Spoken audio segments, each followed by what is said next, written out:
answer, I guess, straight up as to why we haven't yet legislated is because the major parties love the loophole and use it when it's convenient at election time to mislead the public. For me, I came into politics in 2019. I was a barrister. It wasn't on my bingo card to be a politician, but I felt strongly about the issues. And I was quite shocked as, I think, a non-politician to realise that we had so little legislation and rules around political advertising. I set about presenting a private member's bill called Stop the Lies.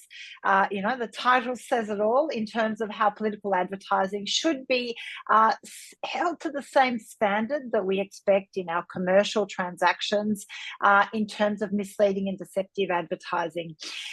A lot of the arguments put up against it were around freedom of speech and concerns around who can be the arbiter of truth by having that title. So in my second term, I worked and changed it a little bit and introduced it as consumer protection, a voter protection bill. And it is very much based on consumer protections because, again, long-standing in our commercial environment, we have consumer law to protect us as, when we buy a product or a service from misleading and deceptive advertising, right? We value our money and we don't want to be scammed. And so for me, it was that kind of, question of why are we not valuing our voting rights the same way as we are valuing and protecting our consumer rights.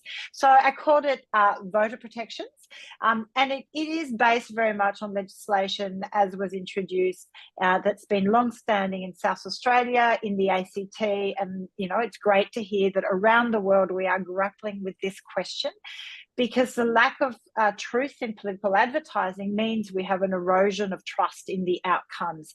And as we see, information is spread so proactively through social media channels and very targeted to very specific audiences, it's very dangerous. And we currently have no guardrails around AI and deep fakes when it comes to that kind of content. So urgently needed.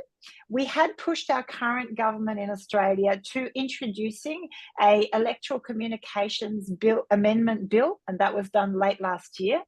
And it would have been great if they had genuinely been committed to it. Unfortunately, the Labor government did a deal with our opposition party to try and restrict minor and independent candidates from challenging the duopoly here in Australia, and chose to shelve electoral communication reform in favour of donation reform that embeds advantage. So I have also worked and launched a voluntary ethical political advertising code, which is a code, as you can imagine, a commitment to accurate and not misleading or deceptive content, that it should be precise, substantiated in political advertising, and it should be credible. And there should be a disclosure if any kind of AI or deepfake is used. And obviously, my intent is not to use it.